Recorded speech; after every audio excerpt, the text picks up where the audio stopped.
Welcome to Proof of PR, your passport to the world of public relations for Bitcoin and Web3. I'm your host, Kelly Weaver, CEO of Melrose PR, a leading provider of communications and PR strategy in our unique industry.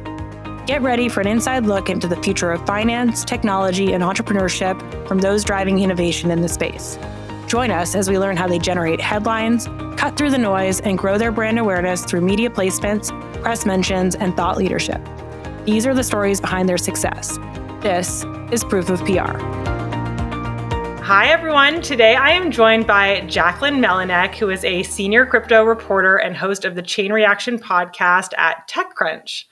She was previously a crypto reporter for Blockworks, covering decentralized finance, DAOs, and crypto venture capital funding. And prior to that, covered energy markets for Bloomberg News and S&P Global Platts. That's a lot. We can get into more of your bio, but welcome, Jacquelyn. So happy to have you today. Yeah, thank you for having me, Kelly. I'm excited to be here. My team works with you a lot, but you and I have only met once in person. So I'm excited to dive deeper, learn more about your background, how you got into this.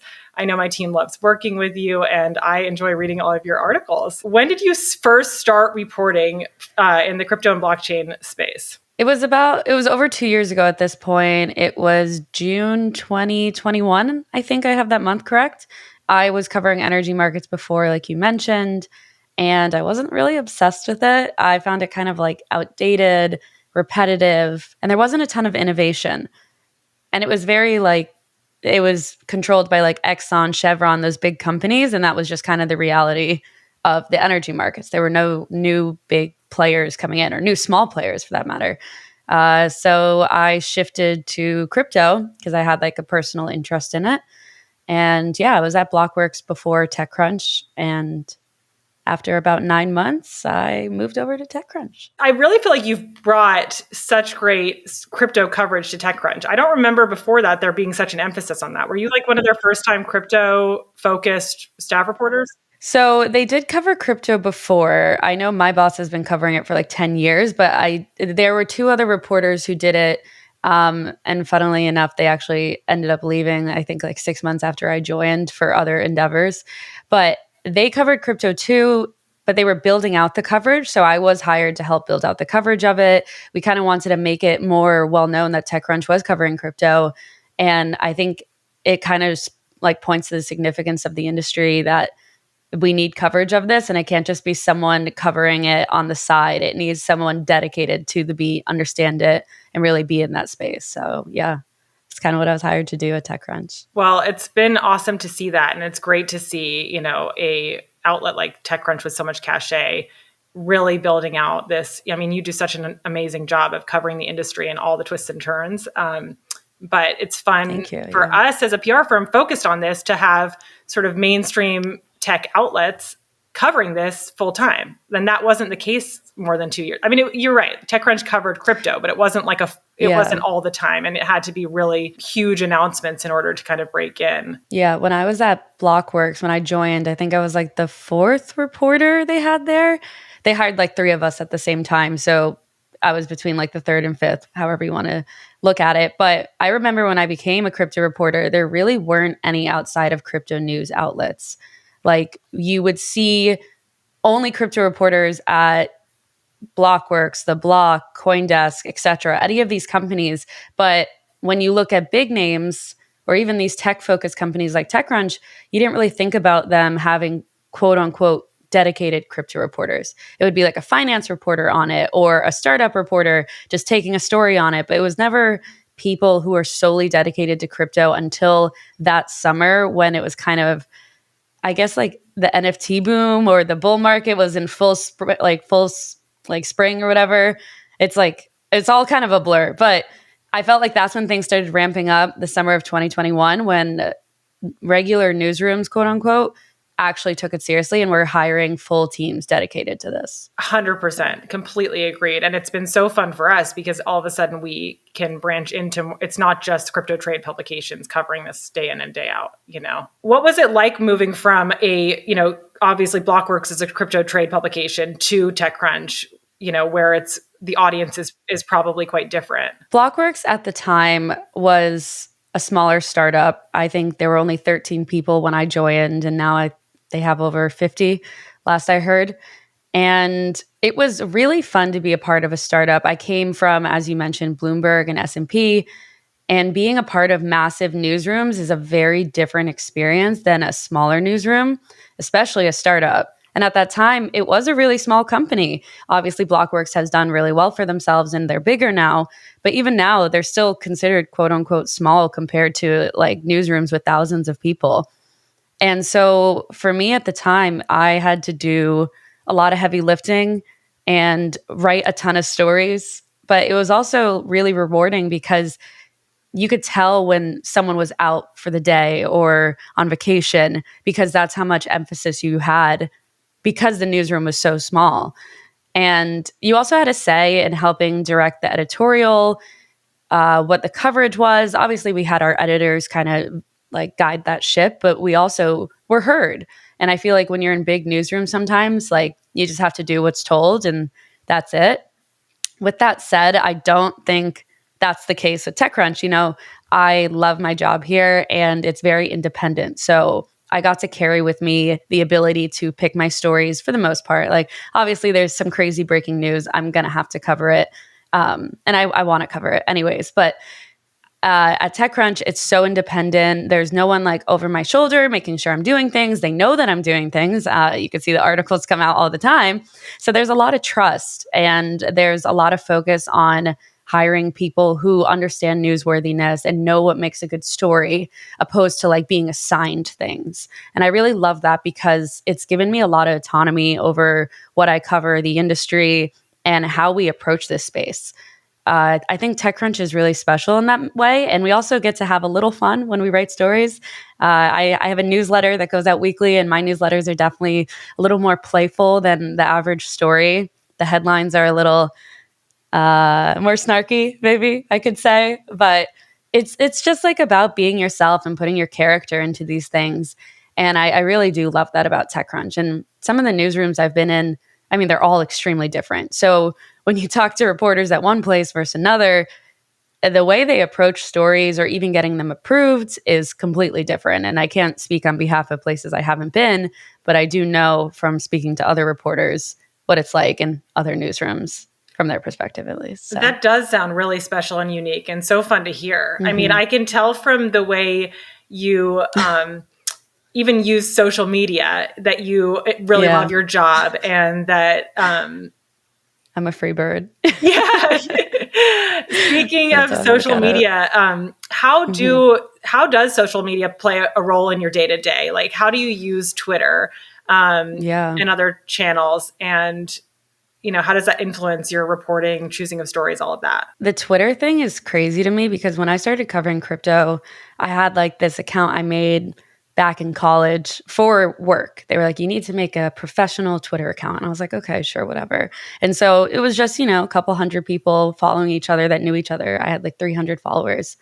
And now I have like over 25,000, I think. The acceleration of that was just absolutely insane for me. And I think a big part of that was I was just tweeting out every piece of news I had in the beginning because I would want to know if I was someone in the crypto space or interested in the space, like what are reporters seeing? Where are they following things? And I think that kind of just took off in that sense. But to kind of answer your question, Twitter is definitely important to the crypto world. Crypto Twitter is alive and well. I definitely spend a lot of time scrolling on it, engaging in it. And I think as reporters, it's kind of important to be a part of the community in a weird way. Like, obviously, my job is to cover the space. So it's like, I might be the, you know, that meme with the person standing in the corner of the party and everyone else is like partying. I feel like that's like the reporter's job on crypto Twitter. And our job is to like observe, see what everyone's talking about. What are the hottest trends? What are people saying, especially like experts in the space? The fact that we could have access to people's thoughts in such an instant manner is like so special in my opinion. And obviously Twitter has its ups and downs, but I think, or X, whatever you guys want to call it, but I think it has been a benefactor, especially for reporters in the crypto space. I don't know if it's true for every industry. Like when I was covering energy, there were a few energy accounts that I would follow, but it didn't feel as prominent. Do you use any other social channels? Yeah, I post my stories and my podcasts to LinkedIn. I do have followers on there, but I think it's a bit of a different audience. You don't just post quick posts. I mean, at least I don't. I know people actually do that on LinkedIn, so maybe I shouldn't say that. But yeah, I post to LinkedIn, I post to Twitter. I think that's about it. I'm not really that big on social media. I have like a private Instagram, a very old Facebook I barely touch, but I think, with the rise of all these new accounts like Mastodon, Blue Sky, Threads, like I created those accounts, but I just can't keep up with everything. So Twitter is the main place for me right now. In terms of Twitter, do you interact a lot with PR people on Twitter? Or do you act directly with CEOs? Like, how do you use it you mentioned that you kind of you keep a pulse on the industry, which I know that's what we use it for too. And what's happening, what's going to dominate the news cycle. But do you use it for direct access? It's funny because it's probably like a little bit of a chain reaction because PR people reach out to me on Twitter, but I don't really reply there because it gets so lost. And I like to keep everything in my emails. With that said, I know there are other reporters who like when PR people reach out to them over Twitter. So every reporter is different on that front. But to answer your question on what I do, I like to engage with CEOs directly, execs, people in the industry who are like quotable or, someone I want to get to know, especially if they follow me back, then I have that direct line of communication, which is great. And typically they'll either be like, yeah, let's set up a meeting. I don't really do exchanges over Twitter. I rather have like a phone call or a video call or meet someone in person rather than send a quick email just because I think it's more candid and real. But I will send a quick message, be like, hey, are you free to chat? Something like that. And sometimes, they send me to their PR people. And other times they're like, yeah, here's my email. Just send me a time. So I think Twitter is helpful in connecting to sources. The other day, I was covering the Curve Finance exploit, and there was someone who put out a really good thread on it, and they were like a core contributor to the programming language that got hacked. And they basically put out this I think it was 5 to 10 tweet thread, and I thought it was really interesting. So I DM'd them, and I was like, hey, I would love to use this. Do you want to talk? And also, how can I attribute you properly? Because they had one of those funny usernames that wasn't a real name. So yeah, I think Twitter is very beneficial in that factor, especially for journalists trying to source things. I totally agree with you with keeping everything in one place and the side channels of being then you can't remember where somebody reached out to you. It's like, wait, where was that message? It's a lot to keep up with. You've worked in different sizes of newsrooms and had very different experiences. What are sort of the common denominators that you think are really important for someone who wants to work in journalism? What are some of the things that are, important skills to have as a reporter? That's a good question. I think definitely be curious. You always have to question things. And with that kind of comes skepticism. If something seems too good to be true, it probably is. And sometimes, it is too good to be true, and it is true. But then I guess the saying wouldn't work. I think always having a good read on people is really, really important. When I meet founders, I could tell almost immediately whether they're really in it for the right reasons, if they're actually doing what they say they're doing. Yeah, so I think getting a read on people, being curious, also knowing what's newsworthy is something that we were taught back in the very early days of journalism school. Newsworthiness is the most important thing. I get hundreds of pitches every day, and knowing whether or not this fits my audience and if this is an actual story or if it's just the company trying to get something out, that's huge. And also knowing what your audience wants. That comes with the topic of newsworthiness. I think that's so important for reporters and PR people to know is this something that people actually want to read about? Or is this just a random announcement that, is, good internally, but not actually news? So those three things are pretty big. Also being extremely fast writing wise. If you're not first, you're last. I kind of operate that way. Sometimes, it's fine to be not first because then maybe you have a little more analytical pieces or you're putting in more context than the people just spurting out information just to be first. But I think being extremely efficient with your time is also really important, because people definitely get sidetracked. And if you're not writing in a fast manner, it's like, I don't know, dragging your feet through the mud. So you always want to be fast in that sense. Those are great, great examples. I mean, a couple of those I feel like are really learned over time. How do you get a read on whether someone is authentic or not? That's something where I feel like professionally, you kind of have some experiences under your belt to be able to really gauge that. And especially in our industry, I find that at first I wasn't as good at that, but I've gotten better at it over time. Has that been your experience? Yeah, no, I think that's so true, because literally that made me think about when I first became a reporter, I didn't want to call people. Like, I did not want to call sources. I didn't want to do interviews. And I'm like, in my head, I'm like, this is literally your job. You have to do this. And after like a handful of calls at like my first internship, my first real newsroom internship, I like got the hang of it. But that's another factor. Like, you can't be shy. And that's something you kind of unlearn over time. And you realize, like, even if you don't have a certain skill set, you could teach yourself to be XYZ. You could teach yourself to be outgoing. You could teach yourself how to talk to people. Like you said, you could teach yourself how to get a read on someone. And you could teach yourself to find newsworthiness. It's just a matter of like, if you're willing to do it. I don't think it's something you have to like show up to like have right on day one. It's something that you could build over time. And like, I'm still building myself as a reporter.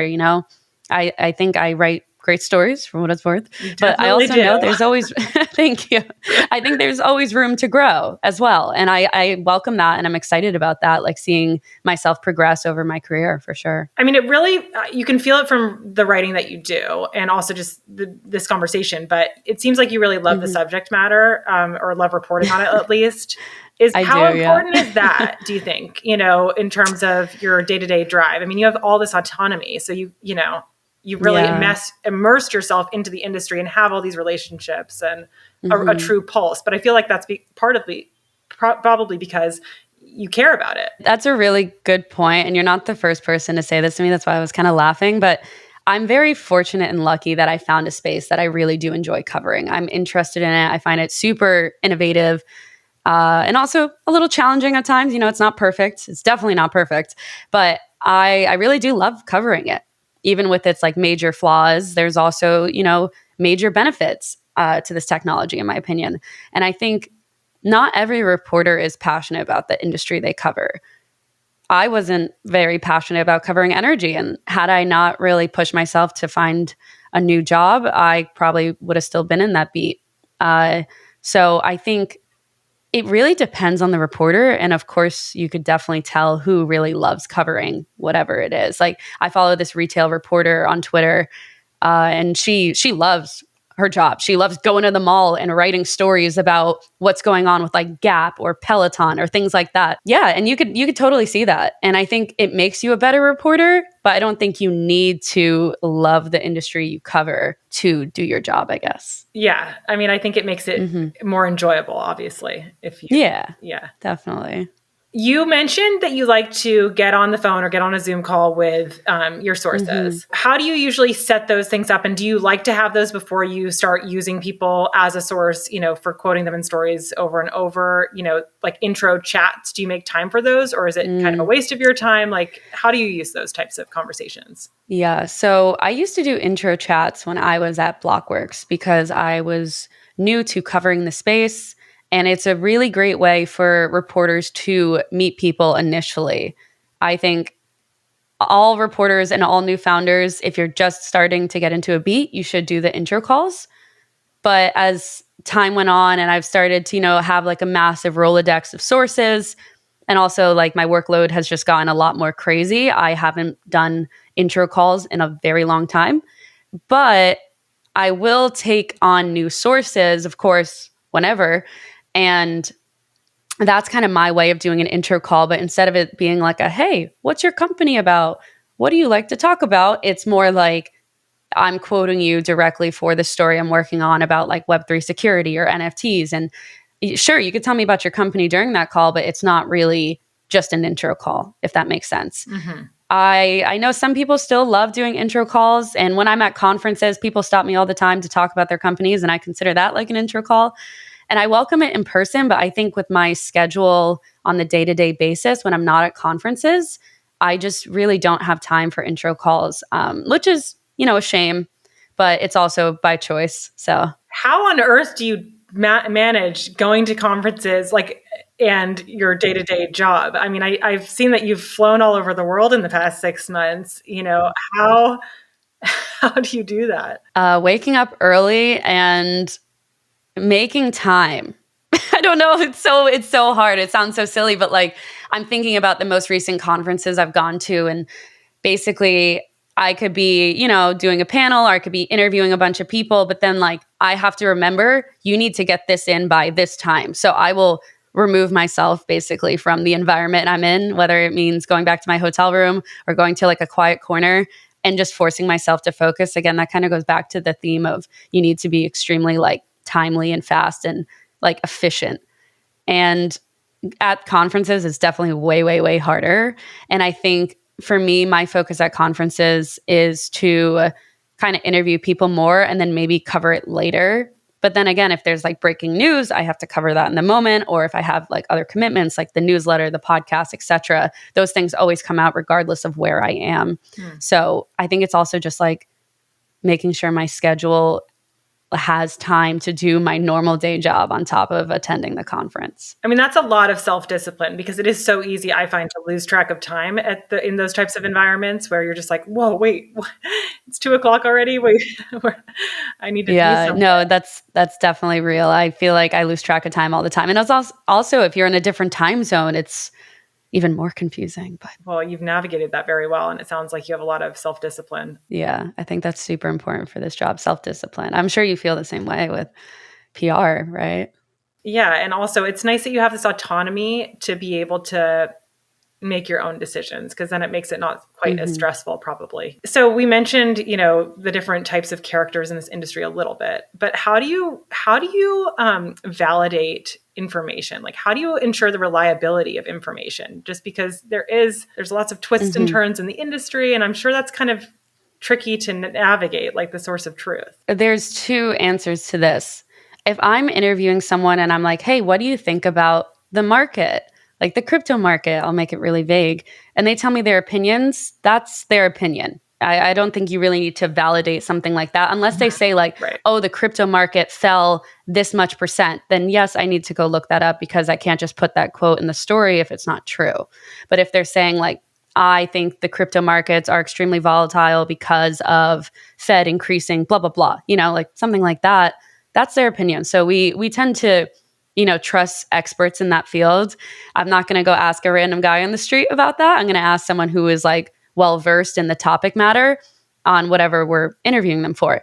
But then when it comes to actual data, or let's say the SEC filing against Richard Hart, of the creator of Hex, if people are putting out statements that, oh, the SEC said this, I will 100% every single time go back to the document and make sure that it actually said that, because you never know if someone's editing it, if they misquoted it, if they pulled it from the wrong place.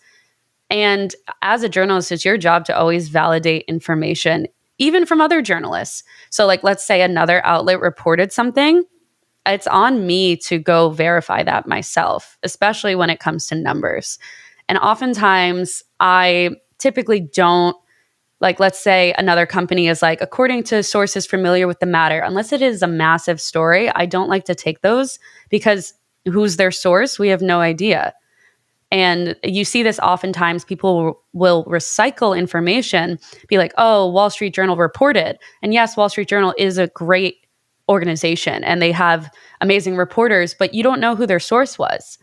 So you really have to kind of make that decision in the moment and figure out, is it worth covering or not? I mean, the other week we did cover something that was according to, I think it was Wall Street Journal. And that's because it was a massive story. But then again, earlier this week, I think it was the Financial Times reported that Coinbase's Brian Armstrong, he apparently said that the SEC asked them to delist everything but Bitcoin. And I reached out to Coinbase and the SEC for clarification on that, and they both said that's not true. Really? Yeah. But And that they story said like went it nuts. was, That story went I viral. know. Yeah. And we didn't end up covering it because of that, because they both said it was not true. And the SEC said we would never tell a company what to do. And then it was something along those lines. I tweeted it out. You could go see it. And then Coinbase also said that it was misconstrued. Oh, okay. And it was no, but it was still like, I think it wasn't the full truth or something they said. I would have to find the direct quote from them. But yeah, that's what I'm saying. So you always have to kind of verify things for yourself. And then when it comes down to numbers, always have to check those numbers like 100 times over and over. So a reporter's job is to be right. And if you're not right, you're not doing your job right.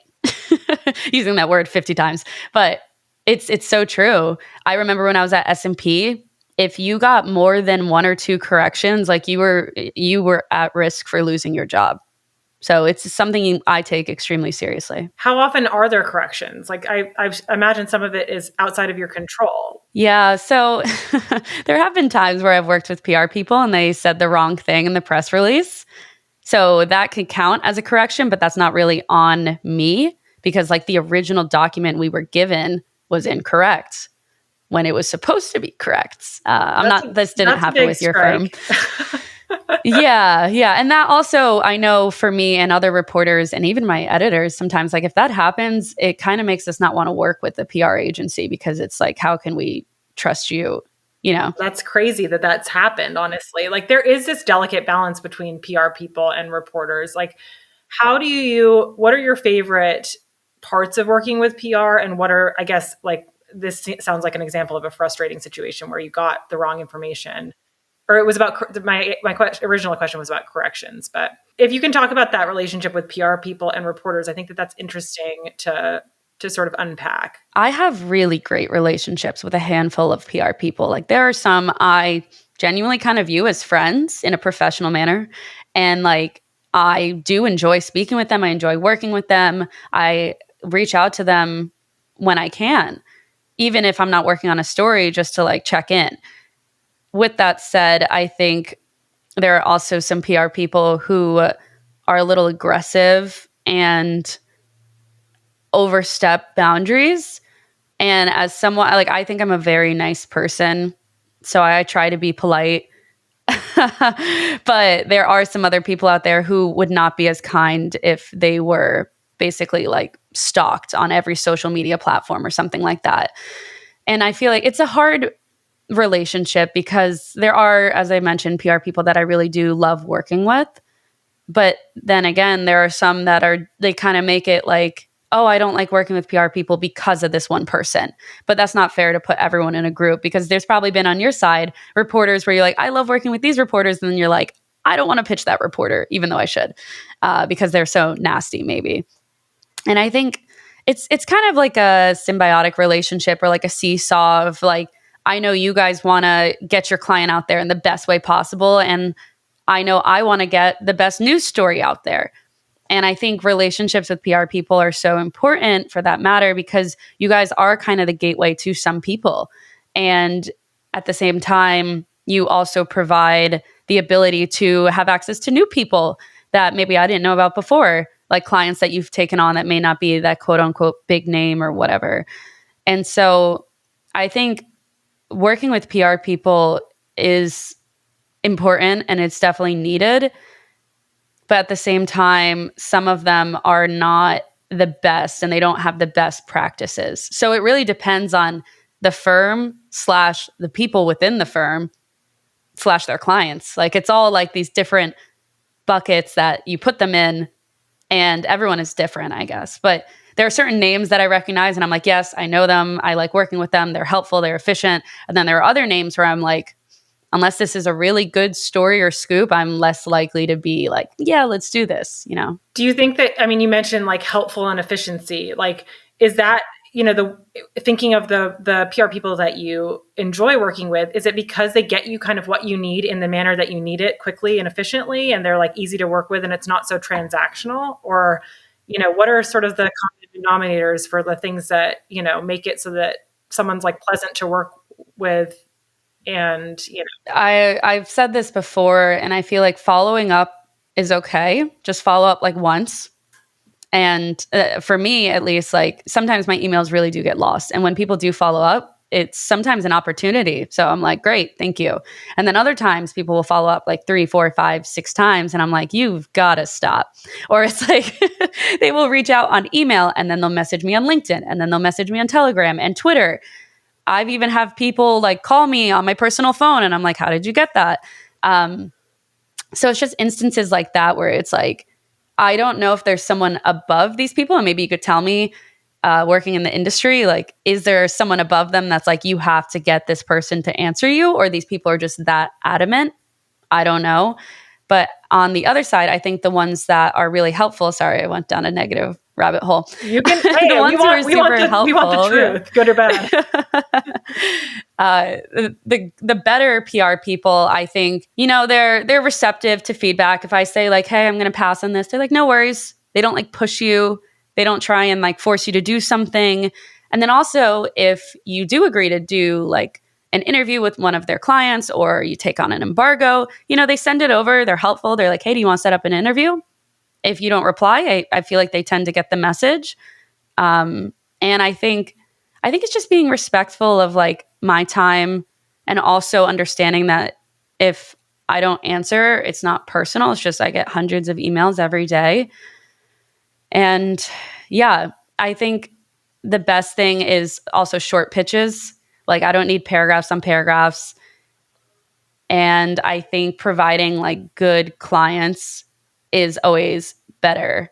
Obviously, sometimes people take on clients that they know might not be the best fit for XYZ, but they still try to push them. And it's kind of just like a waste of both my time and your time. We try to be selective with clients just because it's all earned media. So you have to have something, and it jeopardizes our relationships with reporters if we take on a client that doesn't have the quality, I mean, shout out to Sarah at Melrose. She works for you guys. I think she's wonderful. And so is Keely. I know both of them pretty well. And Sarah will send me like just random emails that'll be like, hey, are you working on anything? Let me know if I could help. And I'm like, that is so sweet. And like sometimes I'm genuinely like working on something and I don't need sources, or it's like already done. But then other times I'm like, yeah, I'm actually working on a story about like XYZ. Do you have someone who would be a good fit for that? And she's like, yeah. And I think that's super thoughtful. But then again, like me and Sarah do have a good relationship. And if I just got like a cold email like that, it would probably be less acknowledged. So I think for PR people, it's so important to like make good relationships and not make it transactional, like you said before, because sometimes at conferences, I'll meet PR people and they immediately want to like toss everything on me. And it would just be so nice if they just wanted to have like a normal conversation with me. And then maybe down the line, we could work on something together. Like I'm a person too. I don't want to just be treated as like a way for you to, and I don't mean you, I mean like anyone. I don't want to just be treated as a way for someone to push out their agenda. Like I want it to be a meaningful relationship. And sometimes people don't understand that. And they immediately just want something. And it makes me feel like they kind of just want to use me, to be honest. Like it is what it is. So I think, yeah, just being thoughtful, making it clear with those companies and clients that you have due is so, so important, because if you put in like 50 jargony words, I'm out. I don't have time to dissect that. I mean, what we try to do too is like beyond just our clients, we are connected in the industry. So if you're working on a story and you need someone, sometimes we'll provide someone who's not even like a paying client. It's just like a connection of ours that can be helpful to your story. And it's not transactional. It's like you need help. You help us out all the time. We'll help you out by giving you some access to someone. And we know that we can kind of coach the client, coach this person into like what you might need in order to do your job quickly and efficiently. So I think it's, what I gather from this conversation, and I always try to explain to people, is like, you put yourself in your shoes. Like you're a person, you're doing this incredible job, and it's a lot of work. If anyone's heard anything from this whole conversation, like the verification of information and like getting it all done on a deadline and navigating hundreds of emails a day, like there's a lot to navigate. And so just being sort of empathetic to how your workflow is and not being too aggressive, I think is just so important. And sort of a natural thing once people kind of perhaps figure out what does go into your day. Yeah, I think also for me, and maybe this goes back to I think I'm a nice person. I want to treat everyone who I interact with as people too. I know some reporters who will literally just reply like pass. And you could send this like world's nicest pitch and they'll just say pass, period. And they don't even treat you like a person. And I think that's really sad. So when I do reply, yeah. Yeah, that's true. Yeah, I guess. But like, I guess that's true. But I do try to take the time, to say like, thank you for reaching out. Thank you for inviting me to this. Thank you for thinking of me. But I'm going to pass on this. It's important to go both ways. You know, you treat me like a person, I treat you like a person. If I can reply to your email, I definitely will. Also, that's another thing going back to like the reaching out to me on so many different platforms. When people reach out to me on Twitter and I don't reply because like my DMs are just like a dumpster fire there, I'm going to be honest. And I literally have in my bio, it says DMs are not monitored. Please email me. But like people will send me like DMs over and over and over. And it's like, it's a one-sided conversation. I haven't replied once, you know, like you're wasting your time reaching out there. And like, if I do see it, it's like I saw it days later because I don't really check my Twitter DMs unless it's like I'm like trying to reach out to a source. And even then, like I'm not looking at the other things around it.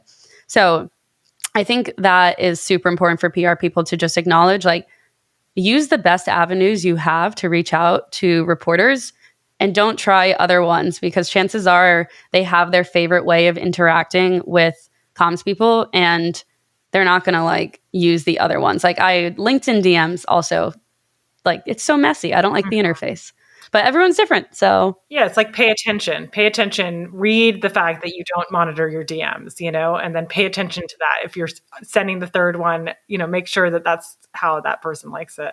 How often do you get emails that are clearly like a spray and pray, like a mail merger blast? Oh my gosh, every day, like so many. And those, honestly, that's a good point. I'm glad you brought that up. The less personalized an email is, the less I like care to engage with it. Like I typically just delete them unless it's like something newsworthy. If it's like a pitch, you know, they just blast it out to everyone and they know it's not my beat or they know I've never covered anything like this, but yet they still sent it to me. It's a waste of both of our times again. Well, you're probably just on a list and then it just gets like pushed to you. Yeah. I guess that's true. Maybe it's easy to just press a button, but I mean, you've been kind of outspoken on Twitter about like, don't spell my name wrong. Don't, you know, just like keep it real, people. I find you know? it, yeah. Oh my gosh, I find it so disrespectful. That's why. And it's right there. It is literally right there. My email is my first name. And I don't even think my name's that hard. That's what makes it crazier to me. I can't even imagine for people with harder names. I just find it a respect thing. And as someone who is a reporter and I have to get your names right all the time, I think that's where it derives from. Yeah. So good point. Good point. But yeah, that definitely does bother me when people misspell my name. I think it's a respect thing. It's inconsiderate. That's all. Yeah. Agreed. My name gets spelled wrong a lot too. And I try to make sure. Yeah, I can imagine. Yeah, like Kelly, that's a different way of spelling it. But you gotta acknowledge these things. Details matter. I'm learning that more and more in my professional career. Yes. Like over and over, details matter. They really do. Mm-hmm. And you notice them. Do. You notice them. Mm-hmm. Details matter. Like if you're looking to hire someone and their resume has like grammatical errors, you're gonna be like, what? No, I'm good. Yeah. Or if they emailed you and they're like, hey Kelly, I'm looking for a job and they misspelled your name, like trash. You know, like next. Totally. So, but you'd be surprised how often that happens. It's crazy. Honestly, like it's almost more often than not. But you're right, it's a filter. Yeah. The details really matter. I guess people have different priorities then. Yeah, exactly. Or don't care enough. Exactly. Yeah. How do you see the role of journalism evolving? Like, I mean, obviously there's this huge, explosion of like AI tooling and all of that. How are those types of things going to impact the industry, do you think? Yeah, I think I was actually listening to a podcast on this the other day, and it was with the creator of AngelList, Naval. I forgot his last name. But he was kind of talking about how AI will probably just replace basic things that we don't need to do every day, but it will never replace creativity because a machine can't generate creativity. And back when I was in journalism school, like years ago, they talked about AI even before this most recent AI boom, because that was years ago. But they were saying that, yes, computers can syndicate news and they could put things together, but they'll never be able to tell you like the why. Like, why does this matter?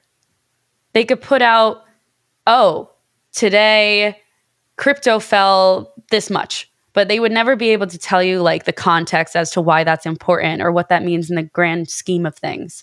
And so I think at TechCrunch, we're not allowed to use any AI. I'm pretty sure we would get fired if we did. I don't know if that's true, but I just would never even bother. I've actually never used ChatGPT. Maybe that makes me like a weirdo, but yeah, we're not allowed to use any AI in our stories unless it's like a story about, hey, this AI, whatever, unless it's like completely, fully disclaimed. And even then, I'm not sure if that's allowed. But I think in the terms of using AI, I think it's a great tool for some people, but I also think it's so far away from where people want it to be today. Like you could tell in an email when it was written by an AI, in my opinion, or you could tell if an article was written by an AI, because it could be like, I had a great time at this conference. There were so many great panels. Like it's not authentic. And that's okay because it's new technology. And I think over time, yeah, it'll get scarier in a context, but also it'll get more amazing in another way because it will be able to provide people with a lot more ability to just not do those like silly mundane tasks. But for me, writing is my job and I love writing. So I would never want to just hand that off to a computer because then what's the point of having me? The creativity and the why is like such good points because it's irreplaceable, as you said. And I think that honestly gives us more time to focus on the creativity. Because if we have, and I don't mean that in my job, but I mean in my day-to-day life, like if a robot can do simple tasks for me that I don't want to do, then great, I could go focus on the things I actually care about. So I think, there's definitely tons of promise in AI, but there's also a lot of concerns. And we'll see where it all goes on that front, especially in the world of journalism. I mean, look at BuzzFeed. They kind of just got rid of their reporters. We'll see the quality of the news, quote unquote, news coming out of them. But yeah. I mean, do you have any predictions about our industry, about crypto and like reporters in crypto? I mean, as you mentioned, like at the very beginning of this conversation, like the past 2.5 years, we've really seen this explosion of more mainstream news outlets across like business, tech, finance, having full-time staff crypto reporters. That doesn't seem to be going away. We're in this gnarly bear market. You reported this morning on this sort of developer trends and like what we're seeing and that's what a positive, right? for the market. So I'm excited to hear those types of insights that seem to be trending towards the positive. But like, do you have any thoughts about how this industry is going to develop with regards to like reporting? I think the reporters that exist today, unless they're laid off for like company financial reasons, those are like the crypto reporters you're going to have until the next bull market, because nobody wants to hire crypto reporters when we're in a bear market. It's not hot. It's not cool. Sure, companies will hire a bunch of AI reporters right now because that's like the cool new thing. And during the crypto wave, it was the cool thing. Everyone was talking about it. It was huge. And I think that's why all these teams or these companies ramped up their efforts to hire crypto reporters. But now it's like, oh, you cover crypto? Like, I didn't know you would still have a job, is like what people outside of this world say. And so I think for the time being, those reporters in the space who are here today are probably going to hold on to their jobs, or they will move like horizontally. But I don't think there will be more jobs created in the crypto space for reporters until the next bull market, because like people who aren't deep in this space don't see value in it unless it's like hot. Yeah, we get the exact same thing. Oh, you guys only do crypto PR? How are you surviving? How does that even work? Why don't you branch into other things? And we're like, no, we're here to stay. Like, there's plenty happening. We just got to tell the stories of it. Well, Thank you so much for this amazing conversation. I am so impressed, honestly, through and through with all that you've accomplished and the detail that goes into your every single day. Do you have any other tips or things you'd like to leave the audience with, or like resources you can recommend? Making it very clear what the companies that you represent do is so important, and put the most passionate people at the front. Like, it doesn't always have to be the CEO. It could be someone who is so obsessed with telling stories or sharing information on security. Like, that's not the sexiest thing in the world, but if they're passionate about it, I think that'll really shine through and it'll make them a good resource for reporters. I also think just keeping a tab on what's going on in the industry is so important. Like I mentioned, Sarah Melrose, she has reached out to me in the past about like, hey, I saw XYZ was trending. Let me know if you're going to cover it. And I think for PR people, sometimes they don't really love an industry that they have clients in, so they don't understand it. And then there are other PR people who really love it and know all about it. And like they go to bat for their clients. And I think going to bat for them and being super passionate will get you further than those who are just like, oh yeah, this is the company I represent, you know? So I think passion and keeping a focus on what's going on is so, so important. Those are great tips. Like having a deep speaker bench because different people in the company can speak to different things. Mm-hmm. But then also having a macro view on the industry and how your clients might fit into it, as opposed to like just being laser focused on what your client's doing. Thank you so much, Jacquelyn. This has been such a fun combo. Really appreciate your time. Thanks for tuning in to Proof of PR. This episode was brought to you by Melrose PR, the leading provider of communications and PR strategy for Bitcoin and Web3 innovators. If you enjoyed this episode, be sure to subscribe, rate, and review us wherever you listen today. To stay up to date on upcoming guests and news, visit proofofpr.com or follow us on Twitter @proofofpr. Until next time, keep learning, innovating, and hodling.